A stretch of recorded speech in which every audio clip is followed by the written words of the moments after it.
Hello दोस्तों, good morning. मैं Sandeep sir अपने ऑनलाइन क्लास में आप लोगों का एक बार फिर स्वागत करता हूं।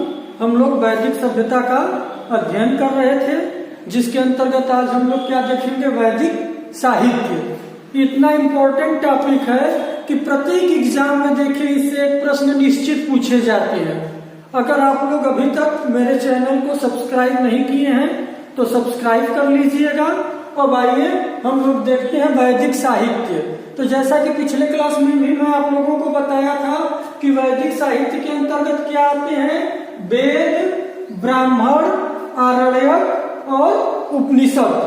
तो वेदों को हम लोग देखते हैं कि वेद क्या है, चार है, ऋग्वेद, यजुर्वेद, सामवेद और अथर्ववेद। इसमें देखिए जो हम लोग कल बांटे थे कि वैदिक काल को दो भागों में बांटा जा सकता है, एक ऋग वैदिक या पूर्व वैदिक काल और दूसरा उत्तर वैदिक काल।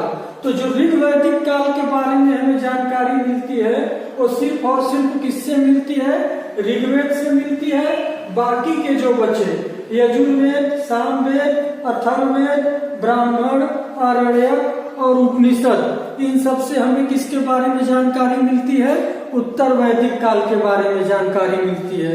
तो आइए आज हम लोग देखते हैं वेदों के बारे में। तो वेद देखिए किससे बना है, वेद संस्कृत के विद धातु से बना है। किससे बना है, विद धातु से। इसका अर्थ क्या होता है, जानना या ज्ञान प्राप्त करना, जानना या ज्ञान प्राप्त करना।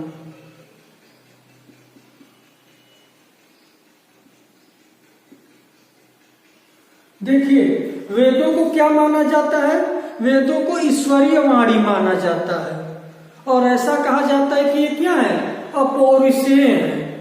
मतलब इनकी रचना किसी पुरुष द्वारा नहीं की गई।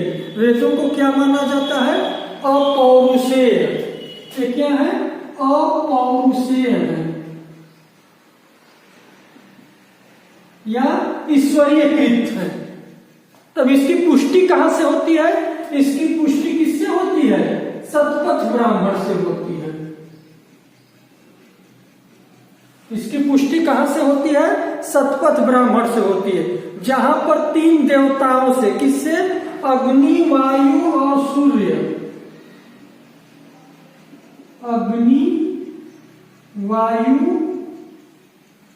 और सूर्य, इनसे क्या है, इन वेदों की उत्पत्ति मानी जाती है।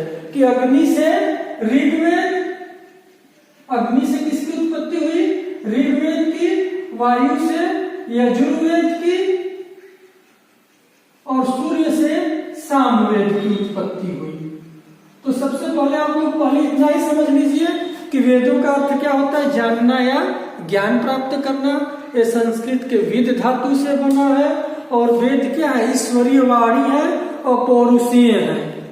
और प्रमुख तीन वेद की रचना तीन देवताओं ने की, अग्नि से ऋग्वेद की, वायु से यजुर्वेद की और सूर्य से सामवेद की। देखिए हम लोग जानते हैं कि वैदिक काल में क्या था, लिपि का ज्ञान नहीं था। लिपि क्या थी नहीं थी।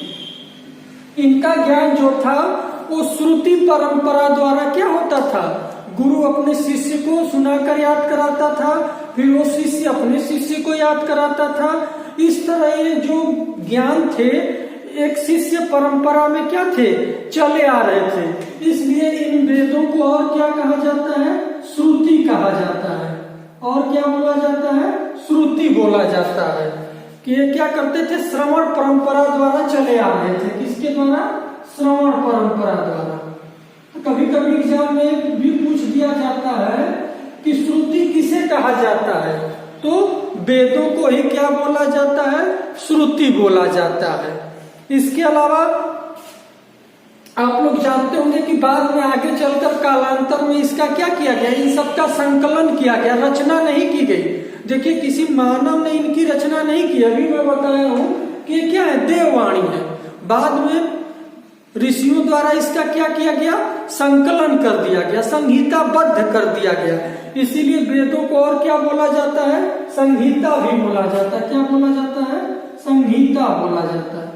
संगीता क्यों बोला जाता है वेदों वेदों को संहिता इसलिए बोला जाता है क्योंकि इन्हें क्या किया गया, लिपिबद्ध कर दिया गया, इन्हें लिपिबद्ध कर दिया गया। और आप लोग जानते होंगे कि सर्वप्रथम वेदों के संकलनकर्ता कौन थे? जो संकलन करता है वेदों के,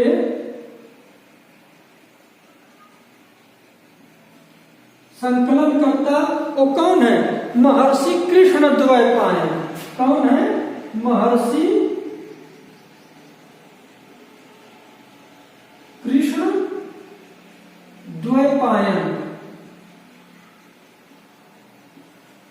जब महर्षि कृष्णद्वैपायन ने वेदों का संकलन किया तो इसी कारण इनका नाम क्या पड़ गया? वेद व्यास। इन्हीं को और क्या बोला जाता है? वेद व्यास। तो आप लोगों से एग्जाम में भी पूछा जाता है कि वेदों का संकलन किसने किया था? तो महर्षि कृष्णद्वैपायन जी ने किया था। इसी कारण उनको क्या बोला जाता है? वेद व्यास बोला जाता है। अब हम लोग देखते हैं कि वेदों की कुल संख्या कितनी है? 4। कौन कौन से? ऋग्वेद, यजुर्वेद, सामवेद और अथर्ववेद। इसमें से देखिए जो प्रथम 3 वेद हैं, ऋग्वेद, यजुर्वेद और सामवेद,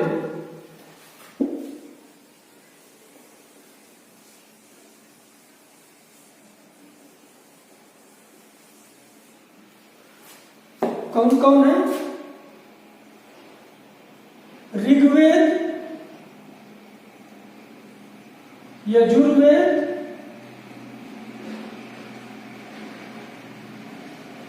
सामवेद, ये प्रथम 3 वेद हैं। तो ये जो प्रथम 3 वेद हैं इनको और क्या बोला जाता है? वेद त्रयी बोला जाता है। इनको क्या बोला जाता है?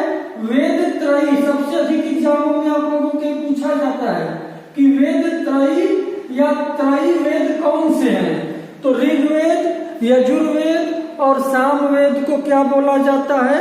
वेद त्रयी बोला जाता है। अब इनको वेद त्रयी क्यों बोला जाता है? क्योंकि ये 3 प्रकार के क्या है? पदों में है। तीनों वेद जो हैं 3 अलग अलग प्रकार के पदों में है। इसी कारण इनको क्या बोला जाता है?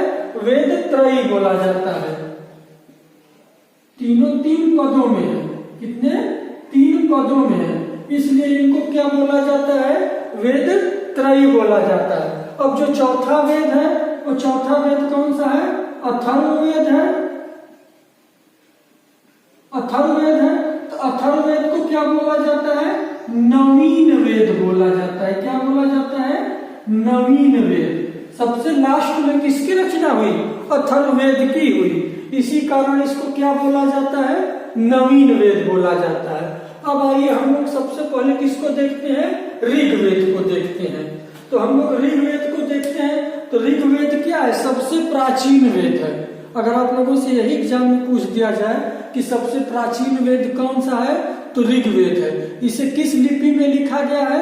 ब्राह्मी लिपि में लिखा गया है। और ऋग्वेद का समकालीन कोई ग्रंथ मिलता है? तो जो ऋग्वेद का समकालीन ग्रंथ है वो कौन सा है? ईरानी ग्रंथ। कहाँ का ग्रंथ है? ईरान का एक ग्रंथ है। कौन सा? जेंद अवेस्ता। तो ऋग्वेद का समकालीन ग्रंथ किसे माना जाता है? जेंद अवेस्ता को माना जाता है। उसके बाद ऋग्वेद में है क्या? तो ऋग्वेद में देवताओं की स्तुति की गई है, प्रार्थना की गई है। ऋग्वेद का विषय लगभग क्या है? जो ऋग्वेद का विषय है वो क्या है? देवताओं की स्तुति या वर्णन या प्रार्थना। अब जो देवताओं की स्तुति या प्रार्थना करता है उसको क्या बोला जाता है ऋग्वेद में? तो जो देवताओं की स्तुति या प्रार्थना करता है उस पुरोहित को ऋग्वेद में क्या बोला जाता है?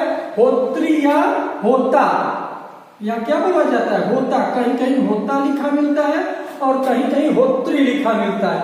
ये भी आपके एग्जाम में बहुत बार पूछा गया है कि ऋग्वेद के मंत्रों के उच्चारण करने वाले पुरोहित को क्या बोलते हैं? होत्री बोलते हैं।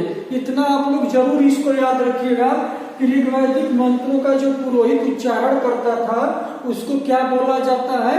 होत्री बोला जाता है या होता बोलते हैं। अब हम लोग देखते हैं कि ऋग्वेद की शाखाएं। तो ऋग्वेद की कितनी शाखाएं हैं? देखिए वैसे तो महाभाष्य किसने लिखा है? पतंजलि ने। तो पतंजलि के महाभाष्य में जो है ऋग्वेद की 21 शाखाएं बताई गई हैं। कितनी? 21 शाखाएं। लेकिन इसमें से 5 ही महत्वपूर्ण है।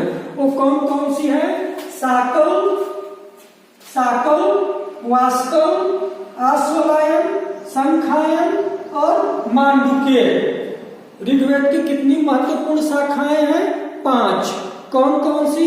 शाकल, वास्तव, आश्वलायन, संखायन और मांडुक्य। लेकिन इनमें भी देखिए वर्तमान में जो शाखा का ऋग्वेद हमें उपलब्ध है, और किस शाखा का ऋग्वेद उपलब्ध है हम लोगों को? शाकल शाखा का। किस शाखा का ऋग्वेद उपलब्ध है हम लोगों को? शाकल शाखा का ऋग्वेद उपलब्ध है। और इसमें कितने सूक्त हैं? कितने सूक्त हैं? 1017। शाकल शाखा में कितने सूक्त उपलब्ध हैं? 1017 सूक्त ही क्या है? उपलब्ध हैं। और बाकी क्या है? बाद में जोड़े गए हैं। अब हम लोग देखते हैं कि जो ऋग्वेद में कितने मंडल हैं? 10 मंडल। ये सबसे अधिक इंपॉर्टेंट है आप लोगों के लिए एग्जाम की दृष्टि से, तो इसको याद रखिएगा कि ऋग्वेद में कितने मंडल है? 10। इसके अलावा ऋग्वेद को अष्टकों में बांटा गया। कितने? 8 अष्टकों में। और प्रत्येक अष्टक में देखिए क्या है? 8 अध्याय हैं। कितने हैं? 8 अध्याय हैं। तो कुल ऋग्वेद में कितने अध्याय हो गए? 8 अष्टक है और प्रत्येक अष्टक में 8 अध्याय है। तो कितने अध्याय हो गए? 64। तो अगर इस तरह भी पूछ दिया जाए आप लोगों से कि ऋग्वेद में कितने अध्याय हैं, तो 64 है। और कितने अष्टक हैं? तो 8 अष्टक हैं। और एक अष्टक में कितने अध्याय हैं? तो 8 अध्याय है। उसके बाद हम लोग देखते हैं सूक्त। तो ऋग्वेद में कितने सूक्त हैं? 1028। देखिए जो सूक्तों की संख्या है वो कितनी है? 1028।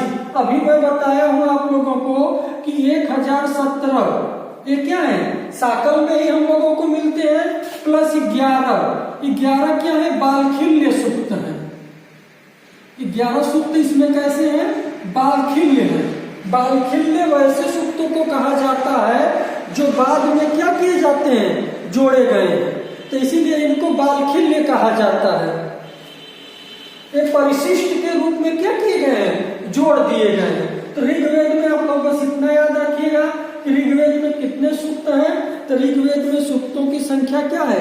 1028, जिसमें 1017 प्लस 11।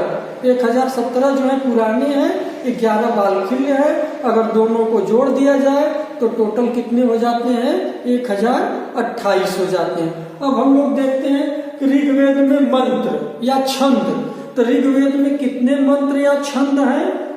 10,552। इसमें भी देखिए जो 10,552 मंत्र या छंद हैं, इसमें क्या किया गया है? 118 मंत्रों को दोहराया गया है। कितने मंत्रों को दोहराया गया है? 118 मंत्रों को दोहराया गया है। तो अब अगर इसको माइनस कर देंगे इसमें से तो कितने बच जाएंगे? कमेंट कर कर बताइए आप लोग। 10,462। तो किसी किसी बुक में आप लोग देखेंगे कि ऋग्वेद में मंत्रों की संख्या कितनी दी गई है? 10,462। और किसी किसी बुक में 10,552 दी गई है। तो आप लोग ये दिमाग में रखिए कि टोटल छंद या मंत्र कितने हैं? 10,552 है। इसमें 118 का दोहराव किया गया है। तो कुछ कुछ बुक में इनको क्या किया गया? निकाल दिया गया है। और मंत्रों की संख्या कितनी लिख दी गई है? 10,462 लिख दी गई है।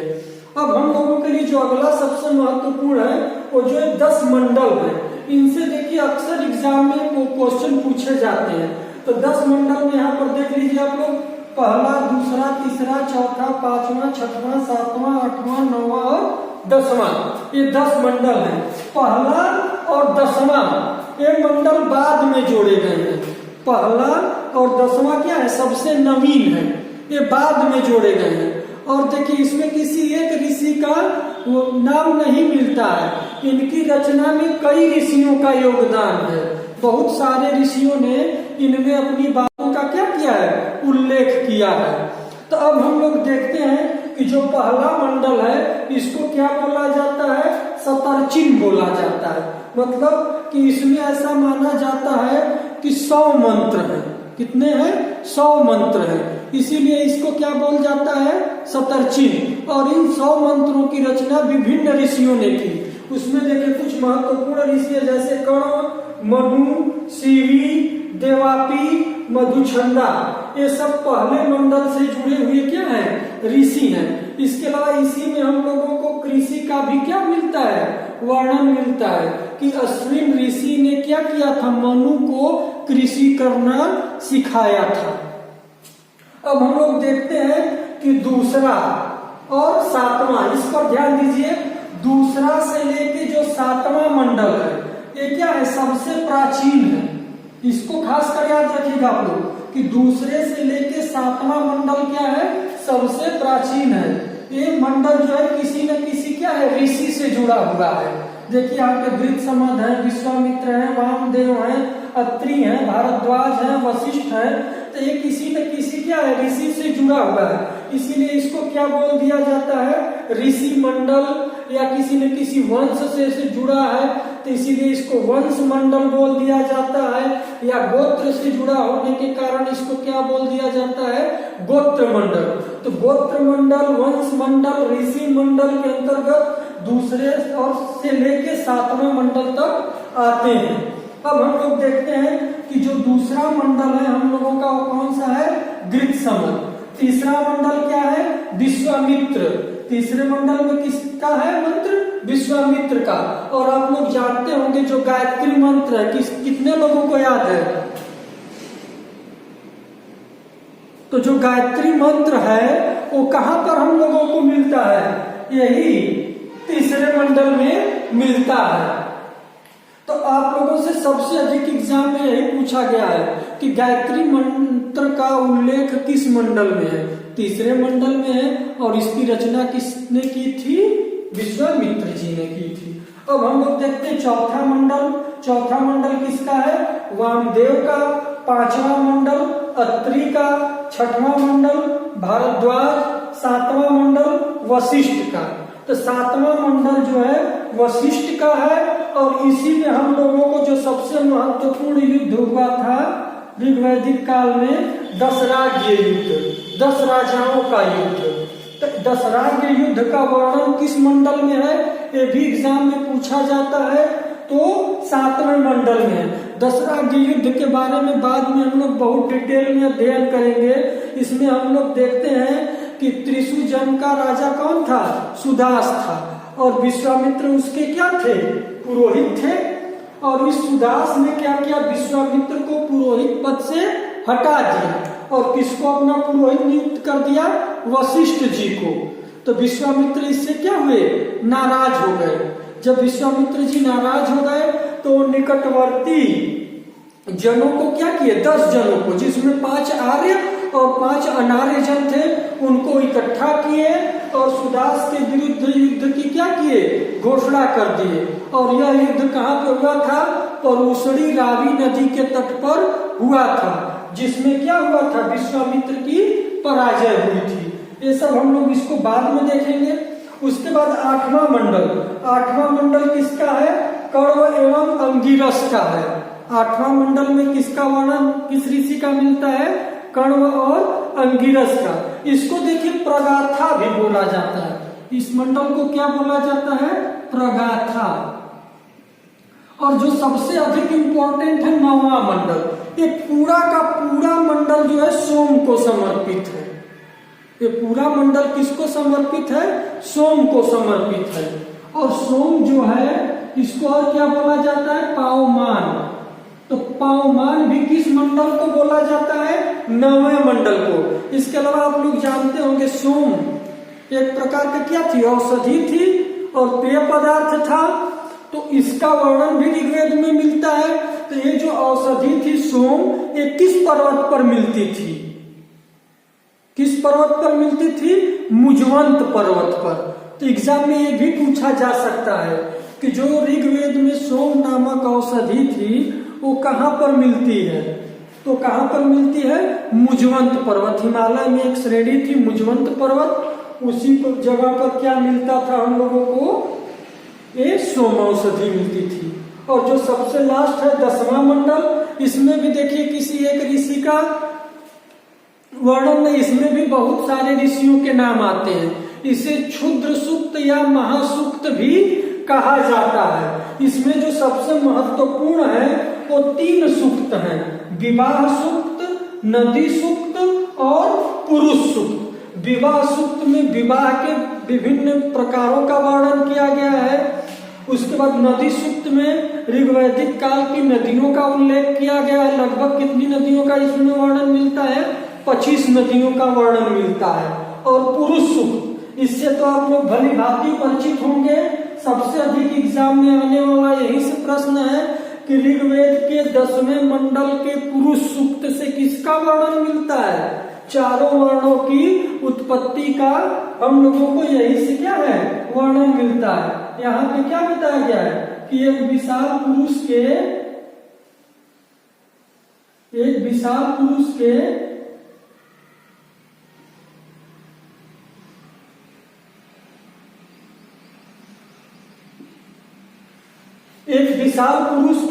शरीर के विभिन्न भागों से क्या किया गया है? चारों वर्णों की उत्पत्ति बताया गया है। तो यहाँ पे हम लोग देखते हैं कि जो 4 वर्ण हैं हम लोगों के कौन से? ब्राह्मण, क्षत्रिय, वैश्य और शूद्र। तो मुख से किसका बताया गया है? ब्राह्मण का। मुख से ब्राह्मण का, भुजा से क्षत्रिय का, उदर या पेट से वैश्य का और पैर से शूद्र का। तो आप लोगों से जो सर्वाधिक एग्जाम में पूछा जाने वाला प्रश्न है वो यही है कि चारों वर्णों की उत्पत्ति सर्वप्रथम हम लोगों को कहाँ पर मिलती है? तो चारों वर्णों की जो सबसे पहले हम लोगों को उत्पत्ति मिलती है वो यहीं पर 10वें मंडल के पुरुष सूक्त में ही मिलती है, जिसमें बताया गया है कि विराट पुरुष के शरीर के विभिन्न अंगों से चारों वर्णों की क्या हुई है? उत्पत्ति हुई है। इसके अलावा देखिए ऋग्वेद के कुछ ब्राह्मण ग्रंथ भी हैं। तो ब्राह्मण ग्रंथ कौन से? 2 महत्वपूर्ण ब्राह्मण ग्रंथ हैं ऋग्वेद के। आगे हम लोग जब ब्राह्मण, आरण्यक और उपनिषद का अध्ययन करेंगे तो देखेंगे कि प्रत्येक वेद के कोई न कोई ब्राह्मण, आरण्यक और उपनिषद ग्रंथ हैं। उनसे भी एग्जाम में सबसे अधिक प्रश्न पूछे जाते हैं। तो हम लोग देखते हैं कि ऋग्वेद के 2 ब्राह्मण ग्रंथ हैं। कौन कौन से? ऐतरेय और कौशितकी। कौन कौन से हैं? ऐतरेय